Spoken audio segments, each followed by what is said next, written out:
नमस्कार, सौरभ द्विवेदी नाम है हमारा और आप देखना शुरू कर चुके हैं लल्लन टॉप शो। मोदी सरकार के लिए साल 2023 की इससे बेहतर शुरुआत हो ही नहीं सकती थी। 8 साल में उसके सबसे सख्त और विवादित फैसलों में से एक, जिसकी अब वो खुद बात नहीं करती, उसे सुप्रीम कोर्ट ने सही करार दिया।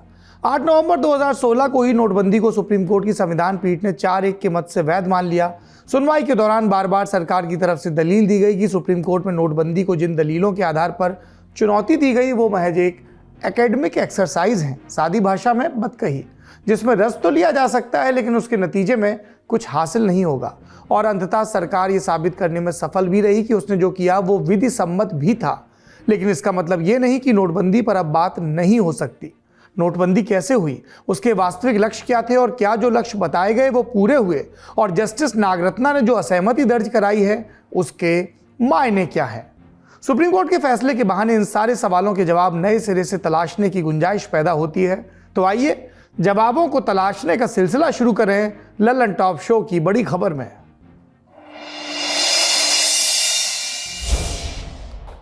आठ नवंबर 2016 की रात 8 बजे प्रधानमंत्री नरेंद्र मोदी ने राष्ट्र के नाम संबोधन में नोटबंदी का ऐलान किया। 500 और 1000 के नोटों को चलन से बाहर कर दिया। उस ऐलान को आपने कई बार सुन लिया होगा, कई मीम्स देखे होंगे। प्रधानमंत्री उस रात 1 घंटे से कुछ ज्यादा देर तक बोले। इसमें 40 मिनट के करीब हिंदी में था, लेकिन ऑपरेटिव पार्ट बस इतना था। आज मध्यरात्रि यानी 8 नवंबर 2016 की रात्रि को 12 बजे से वर्तमान में जारी 500 रुपए और 1000 रुपए के करेंसी नोट लीगल टेंडर नहीं रहेंगे। ये मुद्राएं कानूनन अमान्य होगी। 500 और 1000 रुपए के पुरानी नोटों के जरिए लेन देन की व्यवस्था नहीं होगी। भारत के इतिहास में तमाम प्रधानमंत्रियों ने अपने वक्त में सख्त फैसले लिए। अटल बिहारी वाजपेयी ने प्रतिबंधों की आशंका के बावजूद परमाणु परीक्षण किया। पीवी नरसिम्हा राव ने आर्थिक उदारीकरण का मुश्किल फैसला लिया। इंदिरा गांधी ने पाकिस्तान से युद्ध का ऐलान किया, आपातकाल की घोषणा की, और लाल बहादुर शास्त्री ने युद्ध के बीच अमेरिका को ठेंगा दिखाया, चाहे एक रोज पूरे देश को उपवास ही करना पड़े। लेकिन नोटबंदी जैसे फैसले की मिसाल कम मिलती है जिसका असर कुछ घंटों के भीतर ही पूरे देश के हर नागरिक पर होने लगा। पूरे देश की जीडीपी को प्रभावित करने वाले फैसलों का असर नजर आने में कभी साल तो कभी दशक लग जाता है, लेकिन नोटबंदी के फौरन बाद देश एटीएम के बाहर कतार में खड़ा हो गया। असंगठित क्षेत्र के सामने वर्किंग कैपिटल का संकट खड़ा हो गया, और जिन लोगों की वैध बचत कैश में थी उनके काम पैसे होते हुए भी लटक गए। लेकिन इतनी दुश्वारियों के बावजूद नोटबंदी को व्यापक जन समर्थन मिला। यह भी तथ्य है। वजह, क्योंकि नोटबंदी का ऐलान आरबीआई या वित्त मंत्री या प्रधानमंत्री की कुर्सी पर बैठे किसी शख्स ने नहीं किया था। नोटबंदी का ऐलान किया था नरेंद्र मोदी ने। कौन से नरेंद्र मोदी की बात कर रहे हैं हम? अप्रैल 2011 में अन्ना हजारे के नेतृत्व में जन लोकपाल आंदोलन शुरू होता है। इसका मकसद बताया गया, भ्रष्टाचार को खत्म करना। यह आंदोलन देश भर में सुर्खियां बनाता है। गली गली बात होने लगती है कि सरकार में कितना भ्रष्टाचार है और कैसे कुछ लोग जमकर काला धन इकट्ठा कर रहे हैं जो विदेशी बैंकों में जमा किया जा रहा है, और यहां भारत में लोग गरीब हुए जा रहे हैं। 2011 के ही जून में योग गुरु रामदेव भी दिल्ली के रामलीला मैदान में एक उपवास शुरू करते हैं, जिसका मकसद सरकार पर विदेश में जमा कथित काला धन वापस लाने के लिए दबाव बनाना। अन्ना हजारे और योग गुरु रामदेव दोनों के लक्ष्यों और तरीकों पर टिप्पणी किए बिना इस बात पर सहमत हुआ जा सकता है कि मनमोहन सिंह सरकार ने इन्हें जैसे हैंडल किया, उसने सरकार की साख को और गिरा दिया। अन्ना और रामदेव दोनों एक बार गिरफ्तार भी हुए। सब कुछ लाइव टीवी पर चला और दर्शकों में संदेश यह गया कि सामाजिक कार्यकर्ता तो भ्रष्टाचार और काले धन के खिलाफ हैं, लेकिन यूपीए सरकार कोई सख्त कदम उठाना ही नहीं चाहती। ऐसे में लोगों के सामने एक शख्स आता है जो एक सूबे का मुख्यमंत्री है, लेकिन वो काले धन और भ्रष्टाचार को लेकर केंद्र पर हमला बोलता है कि लोग सुनते रह जाते हैं। भारतीय जनता पार्टी 2014 के लोकसभा चुनाव में नरेंद्र मोदी को चेहरा बनाती है, और मोदी प्रचार के दौरान 2 बड़े वादे प्रमुखता से करते हैं, एक विकास का, दूसरा भ्रष्टाचार और काले धन पर सख्त फैसले का। जनवरी 2014 में छत्तीसगढ़ के कांकेर में नरेंद्र मोदी ने अपनी सभा में क्या कहा था, सुनिए। मेरे कांकेर के भाइयों बहनों मुझे बताइए कि हमारी चोरी किया हुआ पैसा वापस आना चाहिए कि नहीं आना चाहिए? ये काला धन वापस आना चाहिए? ये चोर लुटेरों से एक एक रुपया वापस लेना चाहिए? इस रुपयों पर जनता का अधिकार है कि नहीं है? ये रुपया जनता के काम आना चाहिए? अरे एक बार ये जो चोर लुटेरों के पैसे विदेशी बैंकों में जमा है ना, उतने भी हम रुपये ले आए ना, तो भी हिंदुस्तान के एक एक गरीब आदमी को मुफ्त में 15-20 लाख रुपए यूं ही मिल जाएगा। इतने रुपये। नरेंद्र मोदी कथित चोर लुटेरों पर कार्रवाई की बात 2014 में प्रचार के समय से करते आए थे, इसलिए नोटबंदी जैसे दूरगामी असर वाले फैसले पर उन्हें समर्थन मिला। और जो अन्ना हजारे जनवरी 2015 में काले धन और लोकपाल पर मोदी सरकार की आलोचना कर रहे थे, उन्होंने भी कह दिया कि ये एक अच्छी पहल है, इससे काले धन पर रोक लगेगी। लेकिन क्या सरकार वाकई अपने वादों पर खरी उतर पाई? इसका फैसला करने के लिए पहले उन कारकों पर गौर करिए जिनके आधार पर प्रधानमंत्री ने नोटबंदी का फैसला लिया। 8 नवंबर 2016 को उनके संबोधन में इसका जिक्र भी था।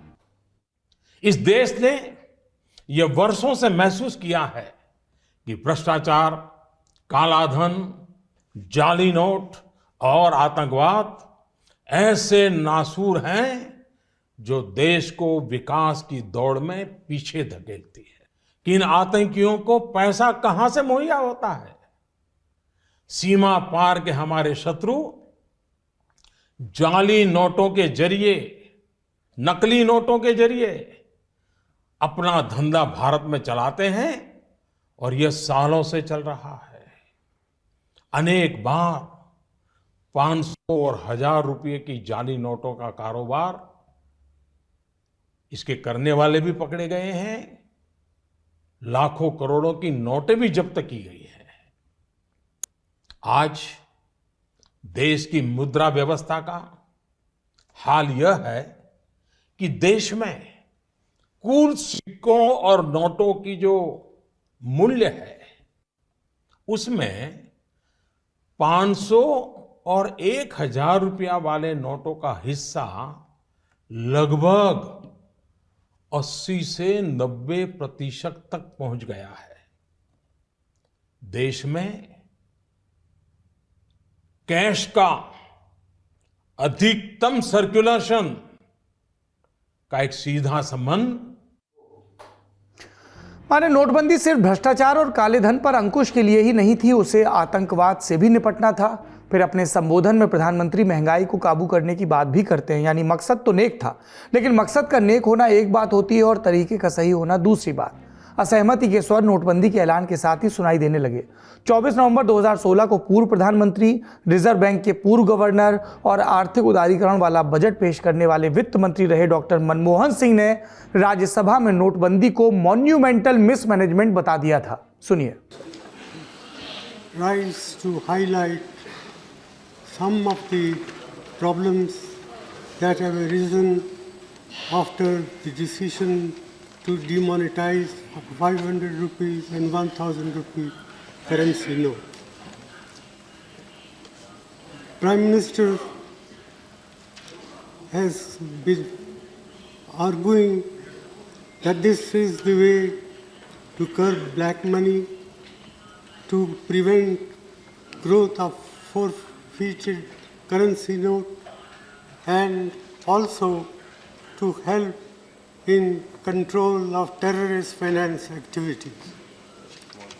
I do not disagree with these objectives, but what I do want to point out is that in the process of demonetization, monumental mismanagement has been undertaken, about which today there is no two opinions in the country as a whole. Even those who say that this measure will do harm or will cause distress in the short run, but be in the interest of the country in the long run, Well, I am reminded of what John Keynes said once, in the long run, all of us are dead. Doctor Manmohan Singh को विपक्ष का एक नेता कहकर खारिज भी कर दिया जाए तो हमारे सामने ख्यात अर्थशास्त्री प्रोफेसर अरुण कुमार का एक लेख आ जाता है। प्रोफेसर कुमार का काले धन पर विस्तार से काम है। इस लेख में वो क्या कहते हैं? 15 दिसंबर 2016 को scroll.in पर यह लेख छपा। इसका शीर्षक ही था demonetisation shifting goal post to show success has kept focus away from real problems. इसमें प्रोफेसर कुमार लिखते हैं, सरकार भारतीय अर्थव्यवस्था में व्याप्त काले धन को टारगेट कर रही थी, लेकिन नोटबंदी का प्रतिकूल असर पूरी अर्थव्यवस्था पर पड़ेगा। 1000 और 500 के नोटों का कुल मूल्य था 15,44,000 करोड़। अब तक 13 लाख करोड़ बैंक खातों में लौट चुके हैं। बाकी धन भी बचे हुए वक्त में आरबीआई के पास लौट आएगा। अतः इस कदम से काले धन पर बहुत कम असर पड़ेगा। गरीब और असंगठित क्षेत्र के मजदूर, जो कि भारत की वर्कफोर्स का 94% हिस्सा हैं, इस कदम से लंबे समय तक प्रभावित होते रहेंगे।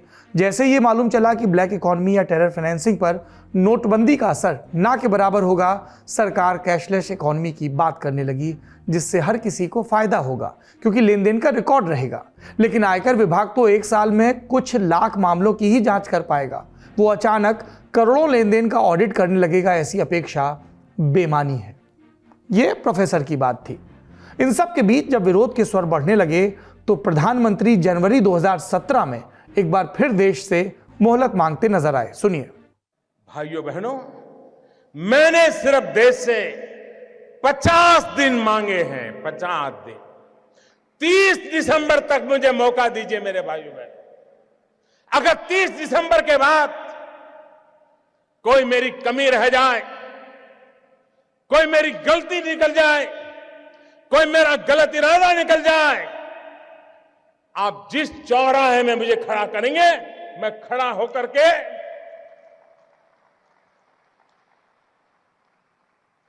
देश जो सजा करेगा वो सजा भुगतने के लिए तैयार हूं। प्रधानमंत्री के इस भावुक बयान ने एक बार फिर अलग अलग परेशानियां झेल रहे लोगों को उनके पीछे लामबंद किया। इंतजार किया जाने लगा कि आने वाला वक्त और चीजें शायद बेहतर हों। 8 नवंबर 2017 को सरकार ने काला धन विरोधी दिवस मनाया। इसी दिन प्रधानमंत्री मोदी के YouTube चैनल पर कुछ वीडियो प्रकाशित हुए जिसमें दावा हुआ कि कैसे नोटबंदी के चलते आतंकवाद, नक्सलवाद और हवाला का कारोबार कम हुआ, क्योंकि 6 लाख करोड़ के हाई वैल्यू नोट प्रभावी रूप से कम हुए। कश्मीर में पत्थरबाजी और देश में ड्रग्स के खेल पर अंकुश लगा। एक दूसरे वीडियो में दावा किया गया कि असंगठित क्षेत्र में काम करने वाले लोग संगठित क्षेत्र से जुड़ रहे हैं और भारतीय अर्थव्यवस्था का फॉर्मलाइजेशन हो रहा है और भारत का फाइनेंशियल सिस्टम साफ हो रहा है। शेल कंपनियों पर सर्जिकल स्ट्राइक हो गई है। कट टू जनवरी 2023। याद करिए कि सरकार ने कितने साल से काला धन विरोधी दिवस नहीं मनाया, या कितने वक्त से सरकार के किसी मंत्री ने नोटबंदी के फायदे नहीं गिनाए। नोटबंदी के विरोध का चुनावी फायदा नहीं मिलेगा, ये स्थापित होते ही विपक्ष ने भी उसका जिक्र कम कर दिया। अब नोटबंदी की चर्चा वही पत्रकार करते हैं जो इसकी बरसी पर जानकारी निकाल लाते हैं कि बाजार में अब कितना कैश चल रहा है। जैसे 8 नवंबर 2018 को छपी इंडिया टुडे की ये रिपोर्ट, जिसमें आरबीआई के हवाले से ही बताया गया कि नोटबंदी से पहले जितना कैश बाजार में था उससे ज्यादा 2018 में बाजार में लौट आया। 2021 आते आते तो कैश की मात्रा 64% बढ़ गई। कैश था तो कैश के चलते जो समस्याएं थी वो भी वैसी की वैसी रही बात अधिकारियों के यहाँ बिस्तर के नीचे से निकलने वाली धनराशि की, तो पहले उसमें 500 और 1000 के नोट होते थे, अब 2000 के होते हैं। नोटबंदी से एक फायदा जो वाकई हुआ वो था डिजिटल पेमेंट्स की दुनिया में। नोटबंदी के बाद बैंक डिजिटल पेमेंट्स को आसान और सुरक्षित बनाने के लिए प्रेरित हुए और अब आप सब्जी खरीदते हुए भी अपने फोन से भुगतान कर सकते हैं। नोटबंदी चर्चा से बाहर चली गई तो लौटी कैसे? सुप्रीम कोर्ट में चली सुनवाई से। सुप्रीम कोर्ट और देश की तमाम हाई कोर्ट्स में नोटबंदी के खिलाफ याचिकाएं 9 नवंबर 2016 से ही लगना शुरू हो गई थीं। केंद्र ने इन्हें सुप्रीम कोर्ट में ट्रांसफर कराने की मांग की ताकि सारी चुनौतियों को एक जगह साथ में सुना जा सके। 16 दिसंबर 2016 को सुप्रीम कोर्ट की एक ट्रिपल बेंच ने नोटबंदी के मामले में पहली टिप्पणी की पहला फैसला। भारत के तत्कालीन मुख्य न्यायाधीश जस्टिस टीएस ठाकुर ने फैसला देते हुए कहा कि इस मामले में कुछ महत्वपूर्ण प्रश्न खड़े हुए हैं। क्या है ये प्रश्न? क्या 8 नवंबर 2016 को जारी नोटबंदी की अधिसूचना reserve bank of India act 1934 का उल्लंघन करती है? क्या यह अधिसूचना संविधान के अनुच्छेदों का उल्लंघन करती है? क्या अधिसूचना के अमल में तय प्रक्रिया का पालन हुआ? अगर नहीं तो क्या इससे मौलिक अधिकारों का उल्लंघन हुआ? और आर्थिक नीति से जुड़े मसलों की न्यायिक समीक्षा का विस्तार कहां तक हो सकता है? एक प्रश्न और, किसी राजनीतिक दल द्वारा लगाई गई याचिका पर सुनवाई क्या हो सकती है? इस तरह के सवाल, कुल 9 सवाल तय किए गए और यह मामला सुप्रीम कोर्ट की संविधान पीठ को सौंप दिया गया। लल्लन टॉप शो के नियमित दर्शक जानते हैं कि सुप्रीम कोर्ट जैसी बड़ी अदालतों में 5-5 जजों को एक साथ वक्त मिल पाना बहुत मुश्किल होता है। फिर बीच में 2 साल कोरोना की भेंट चढ़ गए तो नोटबंदी का मामला चला गया नेपथ्य में और फिर एंट्री हुई भारत में सबसे कम समय तक सेवा देने वाले सीजेआईज में से एक जस्टिस यूयू ललित की। जस्टिस ललित ने व्यवस्था बनाई कि रोज कम से कम एक संविधान पीठ काम करे और अकारण लंबित पड़े मामलों की सुनवाई की जाए। उन्होंने आते ही नोटबंदी वाला मामला लिस्ट कर दिया। माने अब विवेक नारायण शर्मा बनाम भारत संघ मामले की सुनवाई नियमित रूप से होने लगी। इसी मामले को हम नोटबंदी के सुप्रीम कोर्ट वाला केस कहते हैं। याद कर लीजिए, जीके का सवाल है। मामला इस वर्ष दोबारा लिस्ट हुआ तो 5 जजों की संविधान पीठ के पास गया। कौन थे जज? Justice S.A. Nazeer, justice B.R. Gavai, justice A.S. Bopanna, justice V. Ramasubramanian और जस्टिस B.V. नागरत्ना इस बेंच में शामिल थी। कानूनी मामलों की रिपोर्टिंग करने वाली वेबसाइट लाइव लॉ की खबर के मुताबिक शुरुआत में पीठ ने इसे एक अकादमिक मामले की तरह देखा क्योंकि 6 साल बीत गए थे और जो घट चुका था उसे पलटना न्यायालय के लिए मुश्किल था। लेकिन 12 अक्टूबर को कांग्रेस नेता और वरिष्ठ वकील पी चिदम्बरम की दलीलों को ध्यान में रखते हुए बेंच ने निर्णय लिया कि वो इस बात पर सुनवाई करना चाहती है कि नोटबंदी का निर्णय लेते हुए तय प्रक्रिया का पालन हुआ या नहीं। चिदम्बरम ने यही कहा था कि नोटबंदी के असर को भले ना पलटा जा सके लेकिन भविष्य में ऐसा ना हो, इसके लिए कोर्ट को नोटबंदी की न्यायिक समीक्षा करते हुए एक व्यवस्था देनी चाहिए। इसी के साथ सर्वोच्च न्यायालय ने भारत सरकार और आरबीआई को हुक्म दिया कि वो नोटबंदी से जुड़े सारे दस्तावेज अदालत के सामने पेश करे। 10 नवंबर को इस मामले की तारीख थी। भारत सरकार को इस दिन अपना हलफनामा देना था, लेकिन अटॉर्नी जनरल आर वेंकट रमणी ने यह कहते हुए और वक्त मांग लिया कि अभी हलफनामा तैयार नहीं हुआ। तब बेंच ने कहा कि अटॉर्नी जनरल जैसे वरिष्ठ अधिकारी की मांग को अनदेखा नहीं किया जाएगा। लेकिन जस्टिस नागरत्ना ने तीखे शब्दों में अटॉर्नी जनरल से तब कहा था, संविधान पीठ इस तरह सुनवाई को मुलतवी नहीं करती। पीठ एक बार सुनवाई शुरू कर दे तो इस तरह आसानी से आसन नहीं छोड़ती। ये इस अदालत के लिए शर्मिंदगी की बात है। दिसंबर खत्म होते होते सरकार और आरबीआई अपने हलफनामे लेकर कोर्ट में पहुंचे। सरकार ने कहा कि फैसला तय प्रक्रिया के तहत लिया गया और इसके लिए 8 महीने से आरबीआई और सरकार के बीच बातचीत चल रही थी। अतः नोटबंदी की अधिसूचना को अवैध नहीं बताया जा सकता। लेकिन इंडियन एक्सप्रेस अखबार के लिए उदित मिश्र की रिपोर्ट ने सरकार और आरबीआई के हलफनामे पर कुछ गंभीर सवाल उठाए। उदित ने अपनी रिपोर्ट में बिंदुवार बताया कि आरबीआई और सरकार ने अपने हलफनामों में कौन सी बातें नहीं लिखी। मिसाल के लिए 3 साल के भीतर कैश इन सर्कुलेशन नोटबंदी से पहले के स्तर पर आ गया। यही बात हमने भी कुछ देर पहले आपको बताई थी। दूसरा बिंदु, बाजार में तैर रहा कैश नोटबंदी के लिए समुचित आधार नहीं है। ये 8 नवंबर 2016 को शाम 5:30 बजे आरबीआई के सेंट्रल बोर्ड की मीटिंग में कहा गया, लेकिन हलफनामे में इसका जिक्र नहीं हुआ। आरबीआई की बैठक के मिनट्स में यह भी कहा गया कि कालाधन कैश में नहीं, सोने और रियल एस्टेट यानी जमीन और फ्लैट्स जैसी चीजों की शक्ल में रखा जाता है। एक बार फिर यह बात हलफनामे में शामिल नहीं थी। आरबीआई की बैठक में नए नोटों की छपाई और नोटबंदी की टाइमिंग में जुगलबंदी का जिक्र नहीं था और ना ही आतंकवाद को लेकर कोई टिप्पणी। हलफनामे पर गौर करने के बाद सुप्रीम कोर्ट ने 2 जनवरी का दिन फैसले के लिए मुकर्रर किया और फैसला ये रहा। जस्टिस नागरत्ना को छोड़कर चारों जजों ने नोटबंदी की अधिसूचना को वैध माना। कानूनी वैधता का संबंध इस बात से नहीं है कि नोटबंदी के लक्ष्य पूरे हुए या नहीं। नोटबंदी को सिर्फ इसलिए गलत नहीं कहा जा सकता क्योंकि इसका विचार आरबीआई की जगह सरकार से शुरू हुआ और फिर आरबीआई एक्ट की धारा 26(2) के तहत सरकार किसी भी मूल्य सीरीज के नोटों को चलन से बाहर कर सकती है। ये बात आई। बहुमत वाले फैसले में यह भी कहा गया कि सरकार और आरबीआई के बीच 6 महीने तक बातचीत चली थी। लेकिन जस्टिस बीवी नागरत्ना ने इस फैसले से असहमति जताते हुए कहा कि नोटबंदी के लक्ष्य जरूर नेक थे, लेकिन केंद्र बस एक अधिसूचना जारी करके ऐसा नहीं कर सकता। इसके लिए संसद की मंजूरी चाहिए थी, यानी एक कानून बनाया जाना चाहिए था। फिर आरबीआई ने भी अपने विवेक का स्वतंत्र इस्तेमाल नहीं किया। आरबीआई द्वारा जमा किए गए दस्तावेज बताते हैं कि केंद्र की इच्छा जैसे शब्दों का इस्तेमाल हुआ और पूरी कार्रवाई 24 घंटों के भीतर पूरी कर ली गई।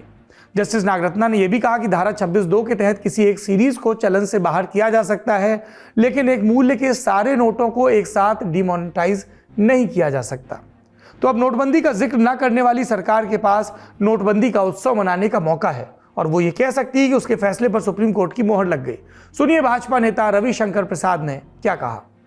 पार्टी के राष्ट्रीय मंच से कुछ गंभीर पॉलिटिकल सवाल उठाने हैं। कितना बड़ा तूफान हंगामा खड़ा किया गया था कांग्रेस पार्टी ने डिमोनेटाइजेशन को लेकर के। यह सिर्फ यही नहीं हुआ था, राहुल गांधी विदेश में भी जाते थे तो इसी के बारे में बोलते थे, आपको मालूम है। और दूसरी बात क्या है कि जिस तरीके से शब्दों का प्रयोग किया गया, बाकी किया गया, वो बहुत ही दुर्भाग्यपूर्ण है। एक बात हम बार बार कहते थे और बड़े गर्व से कहते थे कि डिमोनेटाइजेशन का उद्देश्य गरीब कल्याण भी है। The BJP was very firm in espousing the great commitment of Shri Narendra Modi ji that this is designed to subserve the interests of the poor, and secondly to bring in cleanliness in our economy, हमारे आर्थिक स्थिति में सफाई आए। सत्ता पक्ष को सुना, अब विपक्षी नेता और इस मामले में दलीलें दे चुके पी चिदम्बरम की बात। उन्होंने कहा कि वो फैसले को स्वीकार करते हैं, लेकिन जस्टिस नागरत्ना की असहमति केंद्र को एक जरूरी सबक भी देती है। यह थी हमारी बड़ी खबर। अब गौर करते हैं सुर्खियों पर। पहली सुर्खी देश की राजधानी दिल्ली से। जिस रात दुनिया नए साल का जश्न मना रही थी, उसी रात देश की राजधानी से एक ऐसी शर्मनाक खबर आई जिसने लोगों को हिलाकर रख दिया। आउटर दिल्ली के कंजावला इलाके में 1 जनवरी को तड़के एक लड़की का शत विशत शव नग्न अवस्था में मिला। दिल्ली पुलिस के मुताबिक 31 दिसंबर 1 जनवरी की रात मृतका काम से लौट रही थी, तभी उसकी स्कूटी और एक कार के बीच टक्कर हुई। लड़की कार के साथ घिसटती चली गई। दिल्ली पुलिस के मुताबिक लड़की कार के साथ 10-12 किलोमीटर तक घिसटती रही, जिससे उसकी मौत हो गई। सुबह बॉडी मिली तो पुलिस ने जांच शुरू की। जहां लड़की का शव मिला वहां से थोड़ी दूर पर दुर्घटनाग्रस्त स्कूटी भी मिली। स्कूटी के नंबर के जरिए पुलिस ने लड़की के परिजनों से संपर्क किया। घर वालों के मुताबिक शनिवार को 20 साल की उनकी बेटी, जो घर में इकलौती कमाने वाली थी, वो गई थी। लड़की के पिता 8 साल पहले गुजर चुके हैं। घर में छोटे भाई बहन हैं। वो 31 दिसंबर की शाम करीब 6 बजे घर से ये कहकर निकली कि उसे इवेंट का कुछ काम है। रात 9 बजे लड़की ने अपने घर फ़ोन किया और कहा कि वो रात में वापस आएगी। परिवार का कहना है कि उन्होंने रात 10 बजे लड़की को फ़ोन किया, लेकिन फ़ोन बंद था। अगले दिन सुबह 8 बजे पुलिस ने घर वालों को घटना के बारे में बताया। घटना का एक सीसीटीवी फुटेज भी सामने आया, जिसमें लड़की कार के नीचे फंसी हुई दिखाई दे रही है। इसके साथ ही कार चालक उसे घसीटते हुए यू टर्न लेते दिख रहे हैं। एक चश्मदीद ने दिल्ली पुलिस के 31 दिसंबर और 1 जनवरी को अतिरिक्त मुस्तैदी के तमाम दावों की भी पोल खोली। उसने दावा किया कि कई बार घटना की सूचना पुलिस को दी गई, लेकिन कोई आया नहीं। चश्मदीदों के अलावा मृत लड़की के परिजनों ने भी पुलिस की कार्रवाई पर सवाल उठाए। लड़की की मां ने आरोप लगाया कि उनकी बेटी के साथ रेप किया गया है। उन्होंने कहा कि पुलिस आरोपियों से सांठगांठ कर मामले को दबाना चाहती है। बिल्कुल गलत हुआ है। मेरी बेटी के साथ 5 लोगों ने गलत काम करा है। मेरी बेटी के साथ मारा है, कूटा है, करके गलत काम करा है और फिर उसको मार के गाड़ी के नीचे घसीटा है। हालांकि दिल्ली पुलिस के मुताबिक मृतिका का शव नग्न अवस्था में मिला था, क्योंकि उसे काफी दूर तक घसीटा गया, जिससे उसके कपड़े फट गए। दिल्ली पुलिस ने कार सवार 5 आरोपियों के खिलाफ आईपीसी की धारा 279 यानी लापरवाही से ड्राइविंग, 304 यानी गैर इरादतन हत्या के तहत मामला दर्ज किया। दिल्ली पुलिस के special commissioner law and order Sagarpreet Hooda ने बताया कि सभी 5 आरोपियों को गिरफ्तार कर लिया गया है। मेडिकल रिपोर्ट, फॉरेंसिक और लीगल टीम की रिपोर्ट के आधार पर आगे की कार्रवाई होगी। कंजावला पुलिस क्षेत्र में एक युवती की लाश का मामला दुखद है। इसमें पुलिस ने विभिन्न धाराओं में केस रजिस्टर किया है और अभी तक की जो तफ्तीश है, इन्वेस्टिगेशन के आधार पर 5 अभियुक्तों को गिरफ्तार किया है। इसमें एक मेडिकल बोर्ड कॉन्स्टिट्यूट कराया जा रहा है, जिसकी रिपोर्ट के आधार पर फर्दर इन्वेस्टिगेशन होगा। इसके साथ साथ जो भी हमारी फॉरेंसिक टीम्स हैं, उनका असिस्टेंस लिया जा रहा है और लीगल टीम्स का भी असिस्टेंस लिया जा रहा है। पुलिस ने बताया कि कार दीपक खन्ना चला रहा था, जो ग्रामीण सेवा में ऑटो ड्राइवर है। इसके साथ उत्तम नगर की एक बैंक में काम करने वाला अमित खन्ना, कोनाट प्लेस में काम करने वाला कृष्णन, हेयर ड्रेसर का काम करने वाला मिथुन और सुल्तानपुरी में राशन की दुकान चलाने वाला मनोज मित्तल कार में था। मनोज मित्तल बीजेपी से जुड़ा हुआ बताया जा रहा है। इलाके में इसके पोस्टर भी लगे हैं जिसमें मनोज मित्तल को बीजेपी वार्ड 42 मंगोलपुरी का सह संयोजक बनाए जाने पर पार्टी शीर्ष नेतृत्व को धन्यवाद दिया गया। मामले में बीजेपी नेता का नाम सामने आने के बाद आम आदमी पार्टी बीजेपी पर हमलावर हो गई। आम आदमी पार्टी के विधायक सौरभ भारद्वाज ने कहा, घटना में बीजेपी नेता के शामिल होने की वजह से उस पर कार्रवाई नहीं हो रही। 3 पीसीआर वैन रास्ते में मिली उसको, 3 पीसीआर की गाड़ियां, और बेगमपुर वाले को तो इसने बताया कि देखो, और पीसीआर वाले उस गाड़ी को रोकने के लिए नहीं तैयार थे। ये भारतीय जनता पार्टी के नेताओं की बेशर्मी है। ये हाल किया है इन्होंने हमारे देश की संस्थाओं का। भारतीय जनता पार्टी ने, हमारे उपराज्यपाल विनय सक्सेना ने दिल्ली पुलिस जैसे इंस्टीट्यूशन को इस हालत में लाके खड़ा कर दिया कि भारतीय जनता पार्टी का नेता हमारी बच्ची को नंगा करके घसीट रहा है। आम आदमी पार्टी ने दिल्ली में एलजी हाउस के बाहर प्रदर्शन भी किया। दिल्ली महिला आयोग ने मामले में दिल्ली पुलिस को समन भेजा है। इस प्रकरण पर पूर्वी दिल्ली से सांसद और बीजेपी के नेता गौतम गंभीर की टिप्पणी भी आई। उन्होंने ट्वीट करके बताया कि ये कितना दर्दनाक वाकया है और सख्त से सख्त सजा की मांग की। दिल्ली के मुख्यमंत्री अरविंद केजरीवाल समेत और भी नेताओं ने ऐसी ही मांग दोहराई है। दूसरी सुर्खी पंजाब से है। मुख्यमंत्री भगवंत मान के चंडीगढ़ स्थित आवास के पास एक जिंदा बम मिला। एहतियातन पुलिस ने पूरे इलाके को सील किया। जिस जगह ये बम बरामद हुआ उसके पास ही पंजाब और हरियाणा के मुख्यमंत्रियों का हेलीपैड है। पंजाब पुलिस के एडीजीपी ए के पांडे ने कहा कि एक मिसफायर बम शेल लगता है जिससे कोई खतरा नहीं हो सकता है, पास की कबाड़ की दुकान से यहाँ आ गया हो। इस मामले में चंडीगढ़ पुलिस ने आर्मी को भी सूचित किया। आखिरी सुर्खी कश्मीर से है। जम्मू कश्मीर के राजौरी में 14 घंटे के भीतर एक ही जगह पर 2 आतंकी घटनाएं हुई। 6 लोगों को मार डाला गया। ये घटना राजौरी के डांगरी गांव में हुई, जहां 1 जनवरी की शाम आतंकवादियों ने खुलेआम 3 घरों पर फायरिंग कर 4 ग्रामीण, 23 साल के दीपक, 45 साल के सतीश, 56 साल के प्रेमलाल और एक अन्य की हत्या कर दी। आज तक न्यूज़ चैनल की रिपोर्ट के मुताबिक आतंकी फौजी वर्दी में आए। इन्होंने फायरिंग के साथ साथ आईईडी भी प्लांट किए। अगली सुबह यानी आज के दिन जब स्थानीय लोग इस हमले के खिलाफ प्रदर्शन कर रहे थे और सुरक्षा बल तलाशी अभियान चला रहा था, तभी एक ब्लास्ट हुआ जिसमें 2 बच्चों की मौत हुई जबकि 6 लोग घायल हो गए। मौके पर पहुंचे जम्मू कश्मीर पुलिस के डीजीपी दिलबाग सिंह ने कहा कि आईईडी ब्लास्ट सुरक्षा बलों को नुकसान पहुंचाने के लिए लगाए गए थे। टारगेटेड किलिंग्स की इस घटना के बाद स्थानीय लोगों ने जमकर प्रदर्शन किया। आरोप लगाया कि इस तरह की घटनाओं को टाला जा सकता था अगर अधिकारियों ने ग्राम रक्षा समितियों के हथियारों को वापस नहीं लिया होता। डीजीपी दिलबाग सिंह ने ग्राम रक्षा समितियों को दोबारा शुरू करने की घोषणा की। डीजीपी ने उन प्रदर्शनकारियों से भी मुलाकात की जो पीड़ितों का अंतिम संस्कार करने से इनकार कर रहे थे।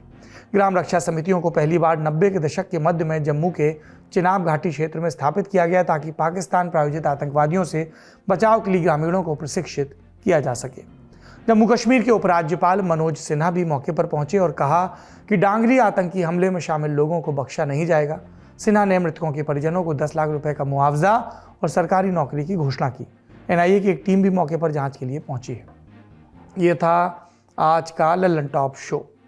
अब कुछ ज़रूरी ऐलान। क्या है ये ऐलान? लल्लन टॉप अपने कुछ पुराने और आपके पसंदीदा शोज़ को वापस ला रहा है, मसलन सोशलिस्ट, मसलन पॉलिटिकल किस्से। इसके अलावा एक नया शो भी लॉन्च कर रहे हैं जिसका नाम है किताबी बातें। ये सारे शोज आप लल्लन टॉप की ऐप पर सबसे पहले देख पाएंगे, तो देर किस बात की, फटाक से ऐप डाउनलोड करिए। बाकी खबरों का सिलसिला चलता रहेगा, आप बने रहिए हमारे साथ। अपना और अपनों का खूब ख्याल रखिए। शुभ रात्रि। आपके ज्ञान की गहराई नापने के लिए आ गई है लल्लन टॉप क्विज। मौके पर 2 जवाब और मौके पर ही पाओ इनाम। सोमवार से शुक्रवार रात 9 बजे सिर्फ लल्लन टॉप ऐप पर। याद रखो कक्का की बात जो कही गई है नॉलेज पर हाल लगाओ हाल फायदा, दे लगाओ का फायदा। तो फटाक से डाउनलोड करो लल्लन टॉप ऐप और आ जाओ 9 बजे क्विज खेलने के लिए हमारे साथ।